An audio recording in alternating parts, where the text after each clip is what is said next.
Welcome, everyone, to the DisRupted podcast by the Dr. Mateo Franco. I always say that everyone's one disruption away from a better experience of this thing called life, whether we're stuck, happy where we're at, and looking for more. We're always just one disruption, one interaction away from a whole different experience of this thing called life.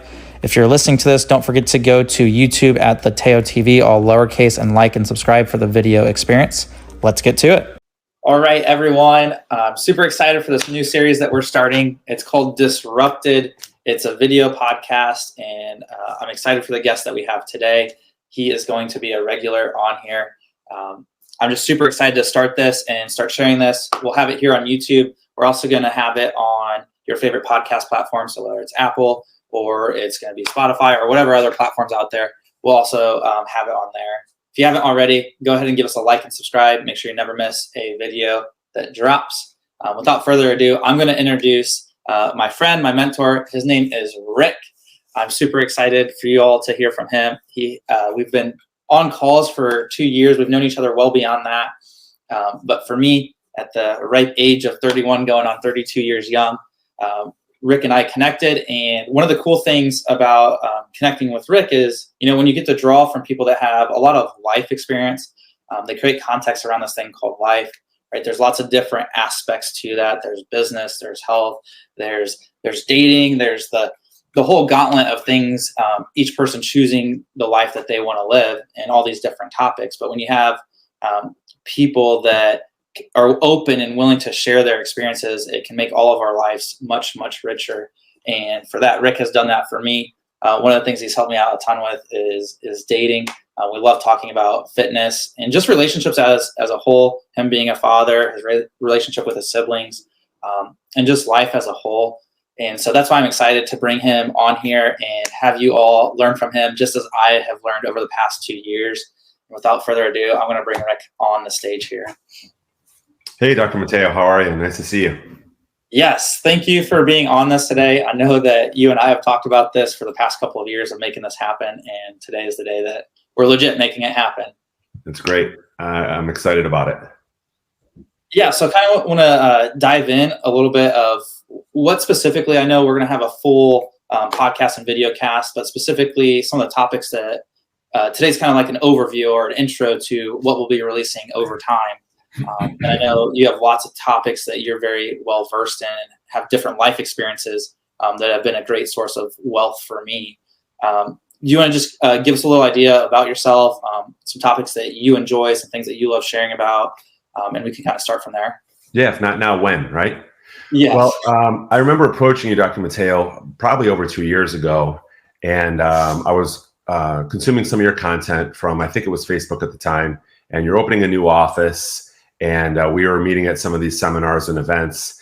And I kind of had this urge to share some of my experiences at this kind of perfect place in my life, not young, not old, new father, had been through some ups and downs in business and relationships and things like that. And I approached you about, let's see if do we have something here? Do I have something here that could provide value for other people based on this perspective, experience, a lot of mistakes, some successes too, that would make for interesting content for people to consume and help other people, learn from other people, and collaborate. And it's just seemed like this exciting opportunity that didn't really have any structure yet, really until today, other than just doing really great catch-ups that would sometimes be as long as over 2 hours, just talking about all kinds of different things. And then slowly it kind of started to take this shape. So just a little bit about me. Like I said, if not now, when? First episode. I'm 49 years old. I'll be 50 in April. Yep, 50. I'm originally from Michigan. So I went to Michigan State, Midwest, baseball, be home before the lights come on type of family. And then about 12, 13 years ago, moved down to Miami, Florida, and really never looked back. I just don't like the cold.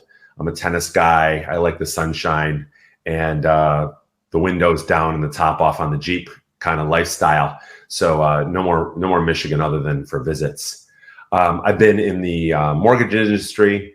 I've been a tennis instructor, and then most recently in the payment space and financial tech, which is how we met. So that's really kind of the overview. I have a 2.5-year-old daughter. Depending on when this airs, she's 2.5. Had an awesome Halloween, and really just enjoying that as an old dad, and these experiences that are really great to be able to experience, because it's something that I thought that I never would.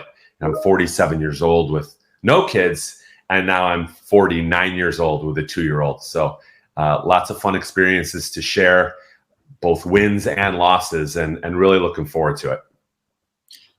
Yeah, that's awesome. And I know us connecting early at the event, having just good conversations. The thing that I appreciate at you, and I know we'll get into more depth as we continue to roll the podcast on these topics, but just your willingness to share also like the mistakes, like, right, they say that you can't learn from. I hate when people say you can only learn from the failures, because I don't believe that's true either. I think we pay more attention to the failures because the feelings that come with them are a little bit stronger sometimes than the ones that come with success, because we expect success. But yeah, so tell us a little bit about, I know for you, we've talked a lot. One of the things I think, I'll talk this, but it's not exclusive to this, but one of the things that you helped me with as a man, I know a lot of other men out there are struggling with. I actually had a conversation with a friend. I was like, it's one of these things where as men get older, right, they find it as a source of, or it's judged as like that person's a wussy or something if they're asking for help. But I was like, to my buddy, he has 3 kids. I'm like, if your son came up to you and asked for help, right, you wouldn't say like, no, why are you being weak, or why are you being a wussy, right?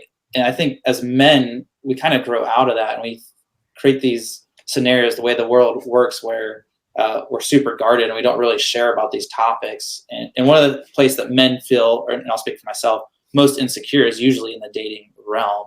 And I know that's a topic I'm excited to explore with you. But also just your mind in business, hearing the background that you have with that.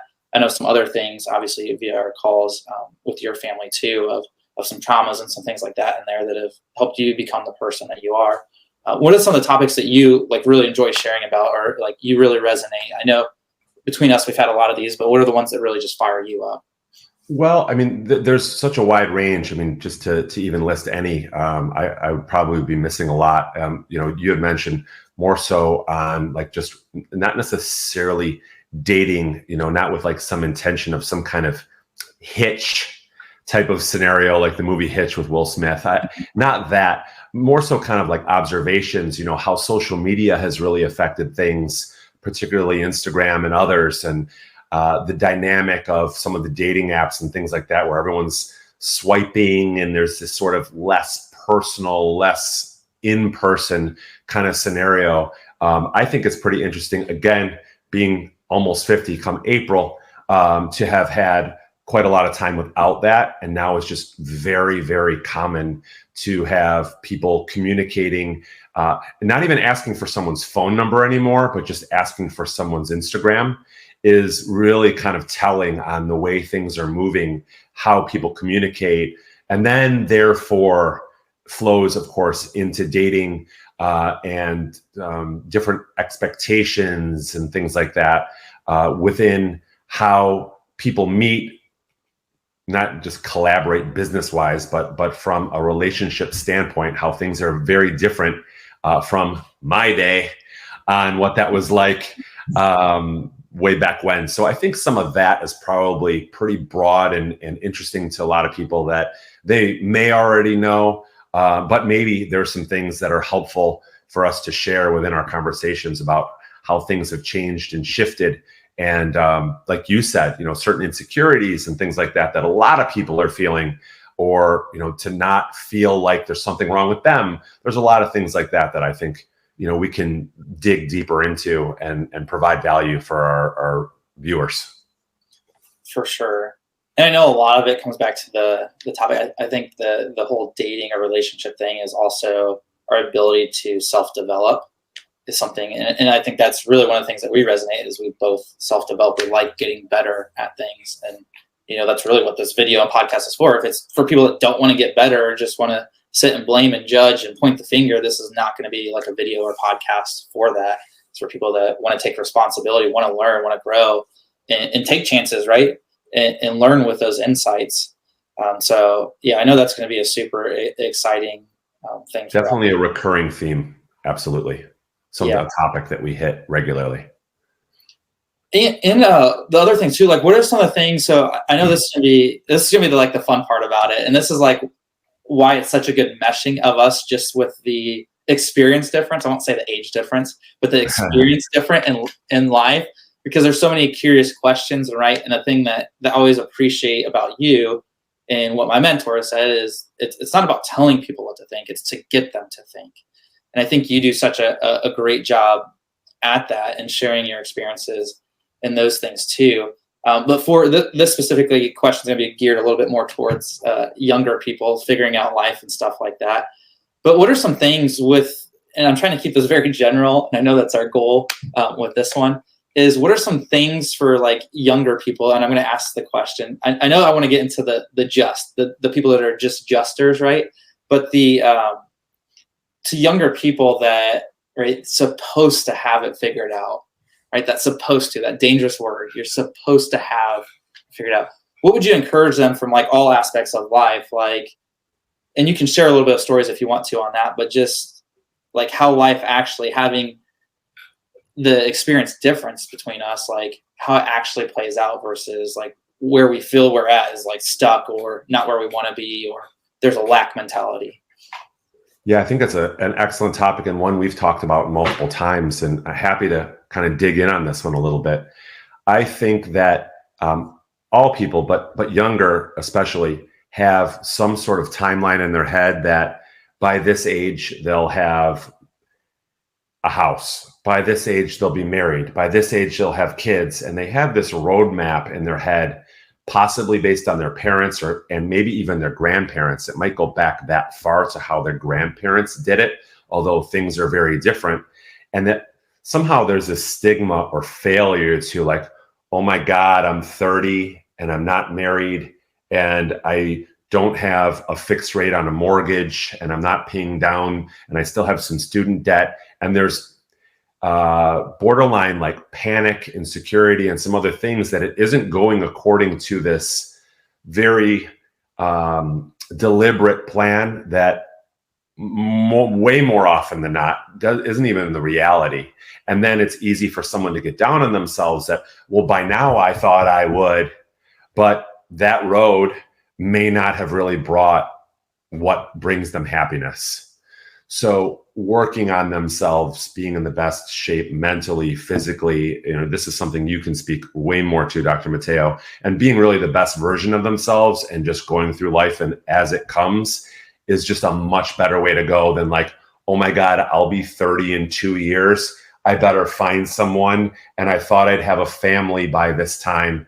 And living under those kind of conditions, it's just not the right mind frame, and feeling that rush to XYZ isn't going to help. That's for sure. A more relaxed approach, best version of yourself, and as it comes is really the best way to go, both with relationships, with business. People want to have a certain amount of money in the bank or invested. There's lots of different milestones that people hold themselves very strong to, and that probably isn't going to be the best way to go. And if people are feeling some sort of negative way about themselves, that might be one of our like biggest rocks in all of this, is to kind of free people from that kind of disappointment in themselves for not meeting these milestones, again, possibly based on their parents' path or even their grandparents' path, and to let that go and really breathe better and know that it'll work out as long as they're the best version of themselves, working hard and doing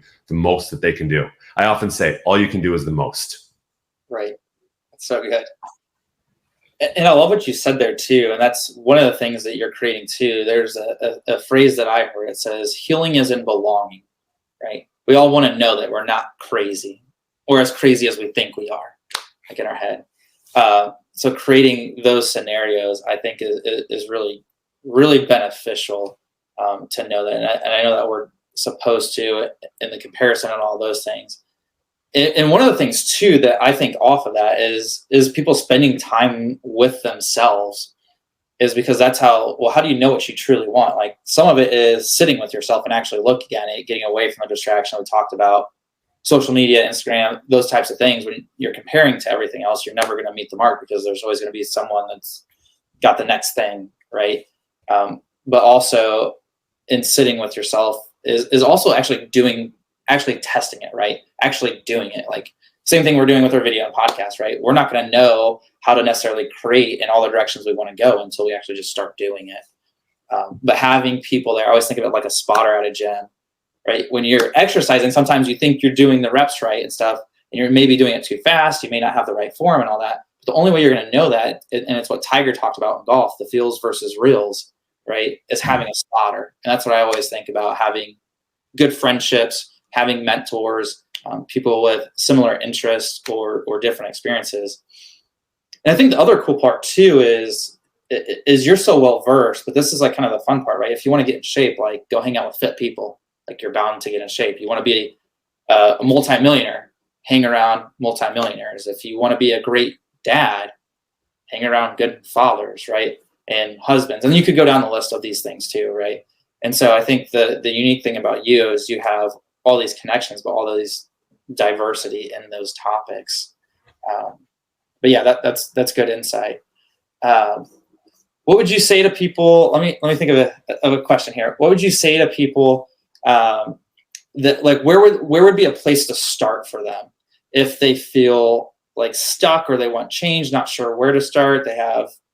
They feel like they're in a very bad spot, but are not sure the first step to like get out. What are some things? Is it reading more books? Is it exercise? Or like, and I know that's a very general question, but what would be some of the things that have helped you when you've hit specific scenarios in your life where, whether it being like a trauma where things were really bad, whether it being financial stress, whether it be relational stress, or any of those kind of common pain points? Yeah, I think the old adage about health is everything. If you don't have your health, then you have nothing. Like that kind of thing really rings true. And I think sort of a gratitude for your health, or doing all that you can to stay healthy and capable and able to go on a hike and listen to some classical music or whatever it is that you find calming and you're able to clear your head. And really time management is huge too. And I don't just mean a calendar or a to-do list, but really kind of auditing where your waking hours are spent. I encourage people to go into their phone and look at how much time they're not only on their phone, because we're using it for a lot of things too, right? Navigation, banking. There's lots of things that we kind of stigmatize. Oh, you're always on your phone. And you might be making a calendar reminder or saying hi to your mom. But I mean, really, how much time is spent, and you can find this on social media, for example. And if a person is spending, let's say, an hour or two a day looking at Instagram, at their favorite, whatever it might be, this life that other people are putting up their best days on, it's really very easy to kind of go down these YouTube, Instagram rabbit holes where not only is their thought process on these grandiose things, look at this person is doing this and I'm not, or all these kind of things, but the time spent just screen in face. Whereas going for a run, doing basic workouts, things that just get your blood flowing and make you a healthier person, getting out of your house, getting that screen out of your face, and just auditing that time. Now, what to do with it, right? All right, what if you identify that you're spending an hour or two a day?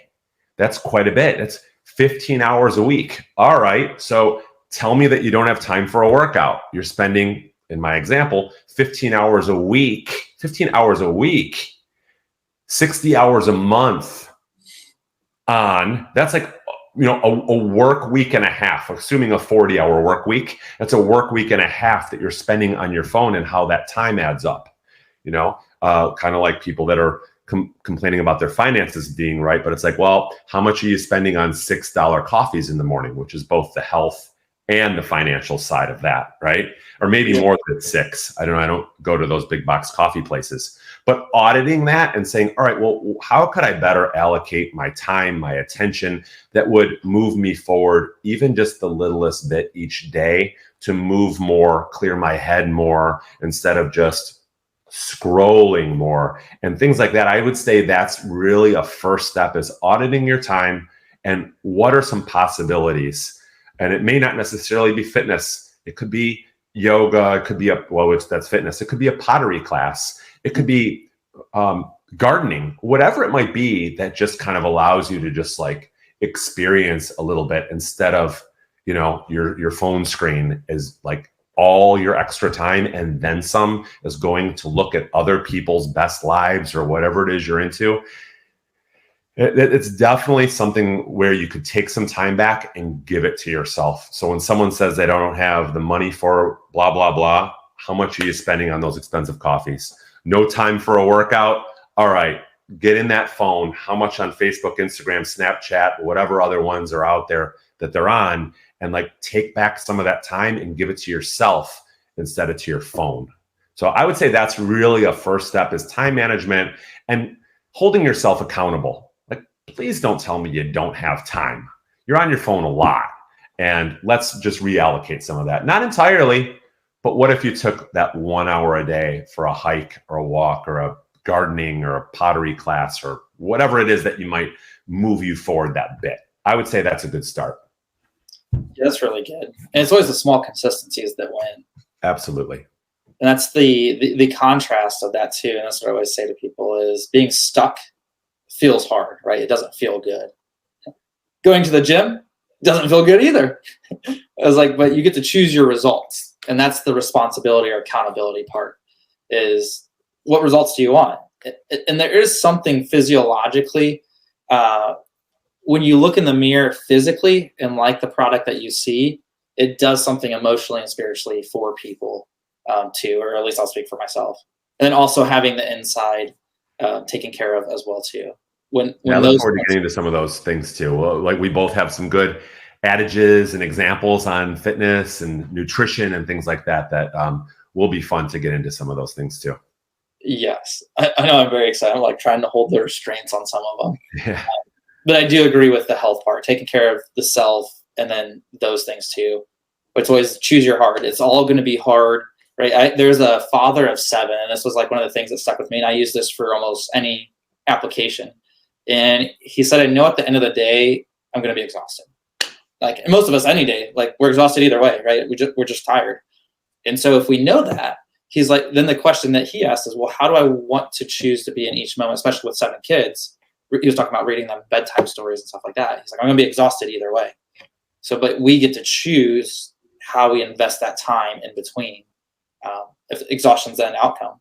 And so I thought that was super profound, and you could use that in business, all different aspects of life. So yeah, I think that's super, super good. I know we talked a little bit about dating, health, and business, kind of the top ones that we want to discuss. What are some things in your life currently that you're like excited to still create for people more experience in life? What are some things that, even if they haven't figured it out at 30, what if they're still in their 40s or 50s and are still looking to redirect their life? Like, is it the same kind of concepts for them? Is there any encouragement for them that's different than more so the people who are a little bit younger? Yeah, I think it always applies. I mean, I'll share, I filed a full bankruptcy after the real estate meltdown of 2008-9. And that's, I was late 30s, penniless, writing off in a bankruptcy, mortgages that I had on a couple of different investment properties, credit card debt. I mean, it was really, really humiliating where I was in my late 30s, and then started in something else to build another business. So, speaking to your question, I want to make sure that I'm answering directly, but I think people start to feel like it's too late at a certain age, kind of like we were talking about, I want to be married by then, or a house by then, or some of that. This really applies to business also, that viewing it as too late, or all I know is this industry. I was a mortgage guy for 10 years. And then 2008-9, that whole real estate collapse hit, and there was just nothing. I went from making a really solid living to just zero, and really kind of trying to fight it upstream, doing some hard money lending and some other things, real estate adjacent, but it was just done for a while. Eventually came back, but I didn't have anything close to the amount of savings to weather a 3 or 4 year storm of not making any money as a mortgage broker. So I had to pivot. And that took a long time too, to build up something else, to really become an expert in another industry. So I think when people are in something, whether it be starting a business or in their line of work, whatever that might be, and to view themselves as, I'm just a mortgage guy, I'm just a chiropractor, I'm just, like you say, well, what if you had this side thing that could become your main thing? There's lots of times that people say that if your side hustle can replace your main thing, and if that side thing is something that you're doing after work hours or on weekends, we talked about how much time someone might be spending on social media, to really be intentional about starting something else work-wise while they're doing it. I've got some great stories about this too. We'll have to come back to this topic. Someone working 2 jobs, watch on their keyboard at one job while doing another one. And, there's great content on this. And you really can slowly start to transition into whatever career, work, income, side hustle that you might like. And before you know it, with, like you said, with that consistency, you can really create something else. And the feeling is amazing. Because even when it's something as simple as a child with a lemonade stand and they have a $1 bill, and they stood out there and they were out there with their lemonade stand and made a couple bucks. It's all of the intention and the will and the drive and standing out in the street with your lemonade stand. And somewhere along the way, I think as we transition into adulthood, there's this shame, there's this introversion, we're just less likely to do the proverbial lemonade stand. Mm-hmm. A brave, naive, ambitious child with the lemonade stand and the pitcher and the sugar and the lemonade from mom and all that seems like more the spirit that we all need to have and kind of keep as long as possible, as opposed to, for some reason, the slightly defeated, I'm only a mortgage guy, whatever it might be, can't do. Why does the can do become can't do as we get older? And it's a really interesting thing that we should unpack more, where why can't we just keep that mentality of, I'm going to go out there and sell some lemonade today.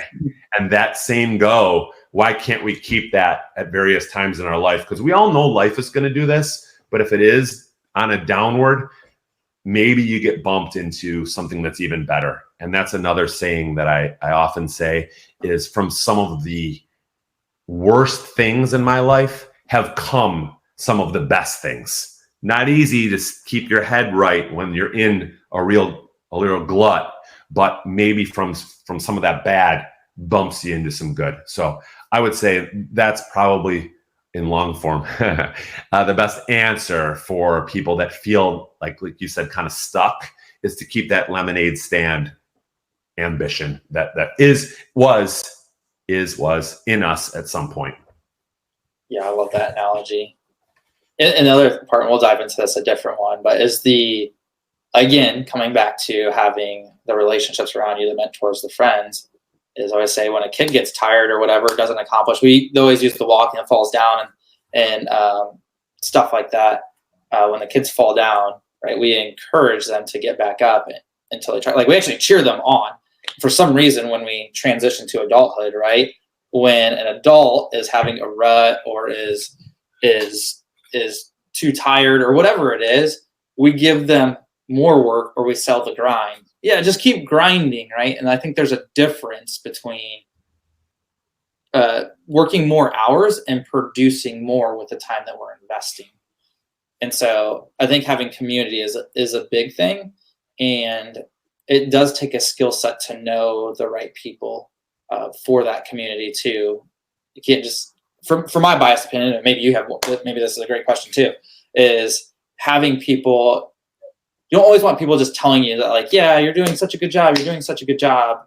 Real friends to me are going to offer, if I want to be a good friend to someone, I would want to be someone that can encourage people, but also lean in and have conversations to challenge them, not tell them what to think, but offer them insights or questions to get them to think into those things.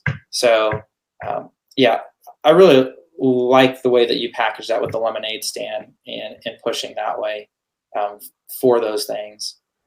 And I think that's a valuable insight for, if you can paint a picture for different seasons too, of things, because I know that you've had great success financially And obviously coming off of like bankruptcy where the years were super hard in the early 30s or mid 30s, is there the part of money changing people? Is there more to life or different value stacks than just money? And I know I'm kind of just throwing that out there as a generic question.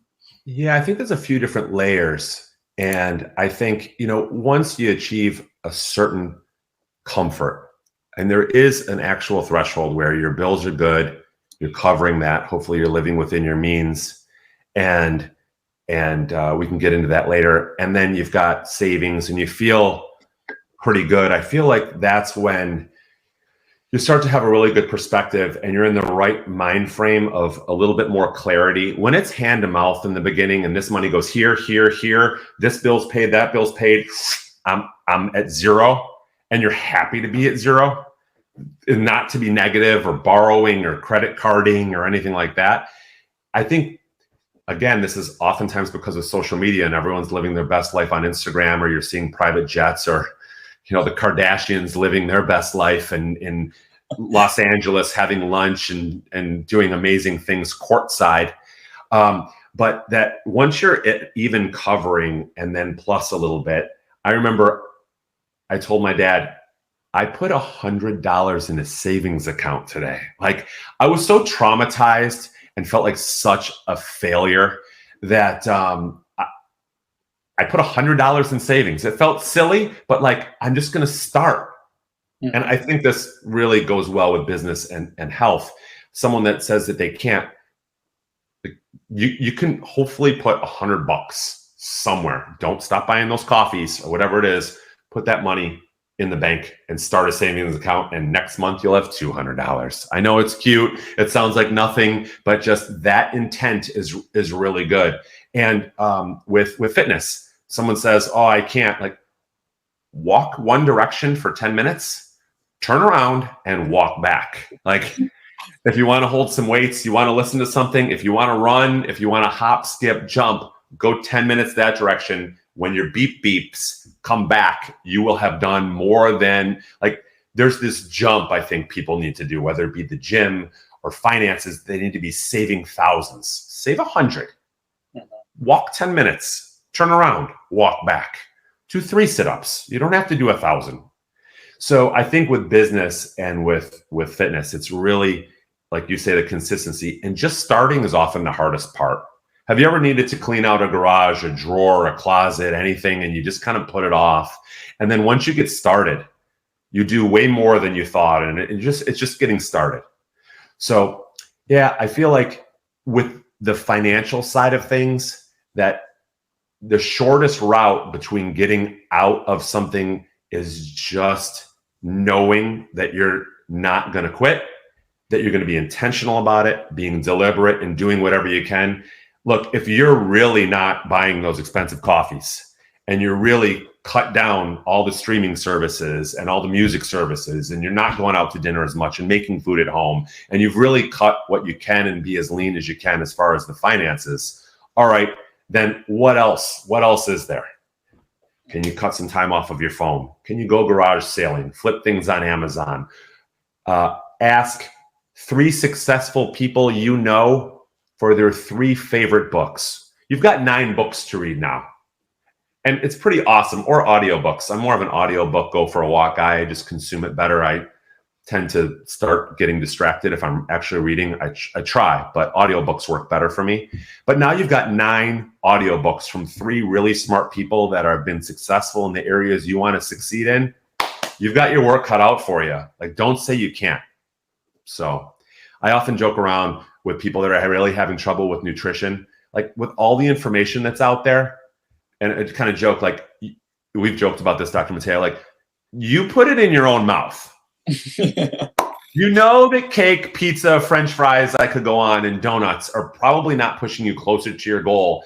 And somehow people think it has to be like lettuce, celery, and water. And like, no, like, you're not consuming the right information to be able to make this consistent and sustainable. No one can eat grapefruit with cinnamon and water and live on that. That's just not like, everyone wants this weird shortcut or something like that with business and in health. And if you're consuming some information from people ask 3 successful people for in whatever areas for 3 books, and they're happy to help. Right. And now you've got your work cut out for you. Go do it. So I think that's it. And like your question about the finances, apply some of these things that we're talking about today and see if, give it a week, give it a month, see if you're not starting to feel some momentum. And then I think once you feel the slightest bit of progress, it's contagious within yourself. It'll start to roll. And that's when it gets fun. Yeah, because you're building momentum, right? And that's the key principle of that is the small things. You can't eat the elephant in one bite. Yeah.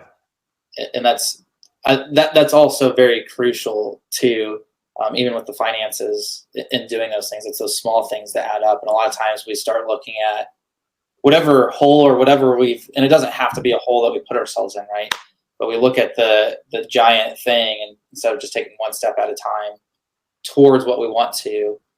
In a different video, I want to go over this too, is like desired values versus actual values, right? So I want an 8-pack, but we're eating the cake, we're eating the pizza, we're eating the fries, right? That's a desired value.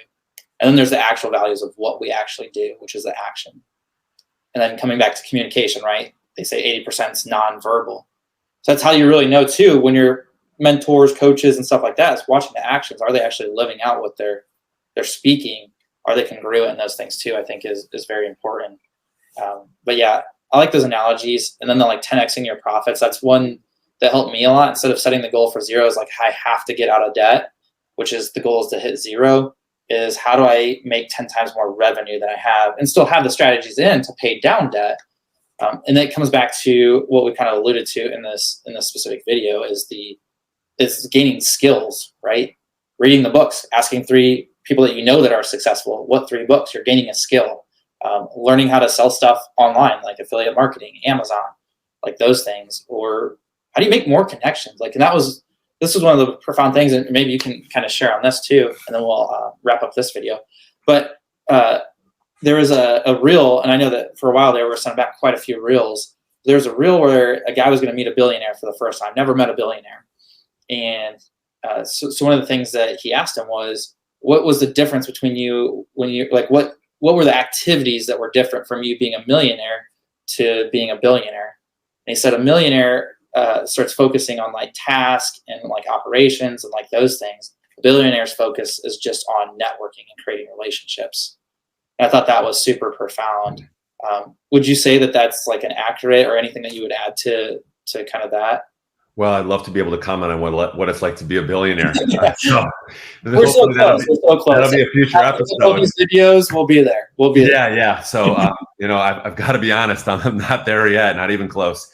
But I mean, the networking side and delegating, speaking from something that might add some value, and you can attest to this too, Doc, is, if there are things that someone finds to be easily replaced, yet a high draw on their time, energy, effort, that they can delegate that out, then it allows them to do the harder things that may not take as much time, but only they can do.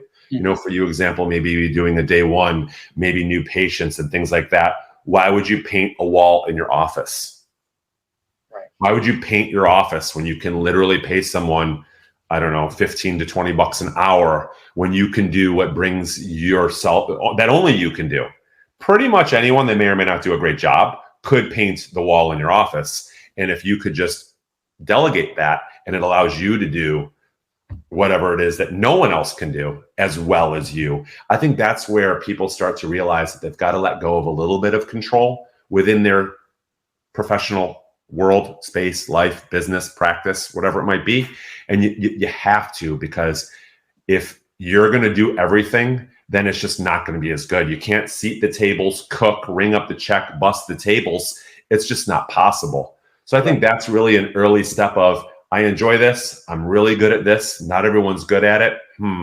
What are some things that do take up a lot of time that I could delegate out, hire out, and that would allow me to do more of the things that's harder, more of the things that I'm best at, and maybe I can just start to grow this, whether that be hiring a salesperson, a bookkeeper, a social media person, whatever it might be that allows you to do what you do best. I think that's early stages. is really important.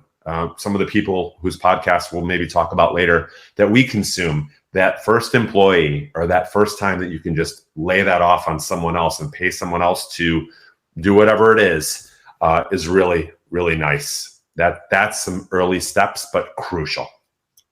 And I think with what you're saying, that's so good. And the thing too is also people overlook the personal side, right? Even as like like me, the way I operate is like even not getting the groceries. Like there's a thing called DoorDash these days, like amazing. Like even the small things at home from doing those things too, if we're producing. And I kind of want to talk about that in a different video. One of the things that we do is we star our income producing activities. What activities do we actually do that produce income? Because those should be the most important. And then everything below that is second tier as far as what we're doing in the practice, or I would say even from at home, the things that we're doing. What are the things that are providing us joy, value in our lives? What things are not? And then that's something to work towards and create out of. So I thought that was super, super profound. I know there's so many more questions that we'll have to cover in a different video.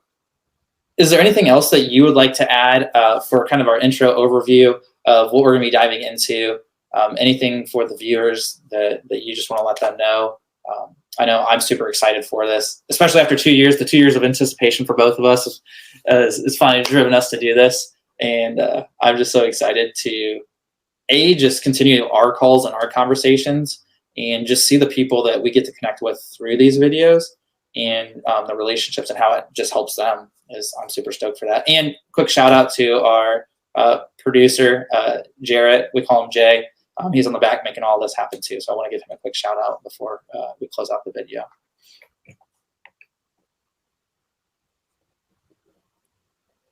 Is there anything that you would like to add on that? Sorry. No, I think, any feedback that we can get is really so greatly appreciated. On, to talk more about one thing or maybe less about another, I think is really helpful. I mean, whatever it is that provides value for people. While we enjoy talking, like I feel like we're doing one of our calls where you're in the car going somewhere and we get to really just collaborate on things and the time flies by for me. I really enjoy it and I'm excited about it and look forward to our calls both on the phone and now this is awesome.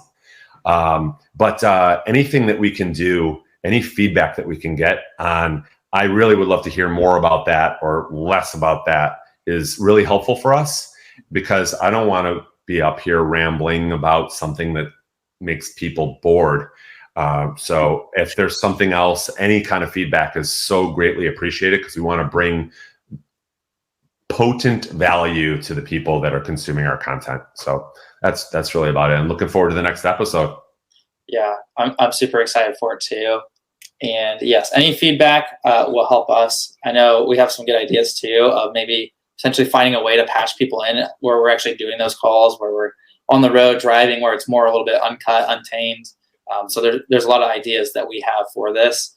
And I just appreciate you being on and for all the help and value you've provided to my life. I'm excited to keep it rolling and to keep the good times rolling. Sounds good. Talk to you soon. Thanks for tuning in to today's episode. If you're on YouTube, please like and subscribe so you never miss a disrupted video. And if you're listening to this on the podcast format, make sure to follow or like and subscribe as well. That way you never miss a podcast drop. And if there's a friend that would benefit from this, please feel free to share that with them. And we'll see you on the next episode.